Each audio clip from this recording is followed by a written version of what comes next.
And from our partners, such as ABSA, we are able to also send them data in regards to potential in the market. For example, if the business is ready to expand, we are able to put down a document together and support them in terms of funding so that they can access that funding to expand their business. From a Santaco perspective, we are also, through our Auto Hubs, we know that they are the biggest consumers of tires. And they are the biggest consumers of, for example, brake pads. Brake pads is one of the best, one of the biggest products that Santaco consumes. So through our data, we are able to analyze in terms of some of the members that are selling to taxi associations, what stock do they need to have, what is their model stock, and what type of tires they need to keep for those end users. And we're making sure that they sell the products, obviously at related price or market-related pricing as well. So it helps us to build our business and scale it up, and also make sure that all our stakeholders, they know what we need and we can predict the future. Thanks, Kate. Thank you very much for that, Mpumalanga. And to the earlier question around just why it's so difficult for certain sectors to get access to funding, the availability of financial statements, as well as management accounts, inclusive in that financial statement, but also analytics, being able to also have forecasts based on your trading history. Those are important components of being able to succeed and formalize your business so that you can grow with the demand that you'd have created. Now, Fezil, when people think electric vehicles, they think, okay, now, you need charging stations, you need all of these. How is it viable? How is Green Scooter set up to actually enable rapid, if you can say, rollout of EVs within the township economy? All right. I think I'm going to start off by saying, Green Scooter, till right now, we've sold about 158 vehicles since inception. And this is a strong feat for a company that is self-funded. And how we manage to do that is making sure that we control our verticals and horizontals. So this is our bit of value chain engineering. It's very important that when you want to play within a space, an automotive space, for example, that you don't do it by trying to always pick something off the shelf and resell into the market.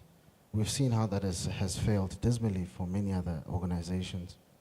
But when we look at the grand scheme of things, for us, it's literally controlling from cradle to grave. We do our own research and development.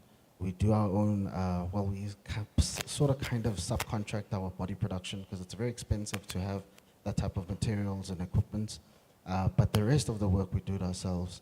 And even when we create now an inclusive-esque approach to what we do, is that we know that, look, if you're going to try and target a delivery driver or a driver partner, like some of the partnerships that we have brewing with GDD, Uber, Takealot, etc., the biggest challenge is that Utawa Natabang Baselukshin will not get financing. According to the NCR, you're not even allowed to talk to that guy because you're like selling him a dream, right? A dream that's not for sale. But how we've mitigated it, and it's creating interventions which are unique, is that we've provided our own financing vessel. So what we do is we provide a leasing option for someone to take and participate in an economy, or we provide a lease to buy. Because eventually, I think people need to have ownership of things. We can't purport this narrative that Abantu must always rent, or lease, and then never actually own anything. So that's where the value chain conversation is happening, and obviously that's what we're discussing here. So when with the approaches and strategies that we've applied in our business have kept us afloat, these are the things we also translate to people. So now here's what's important about buying an electric vehicle that people don't discuss, is that yes, in hindsight, right? So you look at it, you look at our product, and you look at a tuk-tuk from Egypt, not Egypt, from India.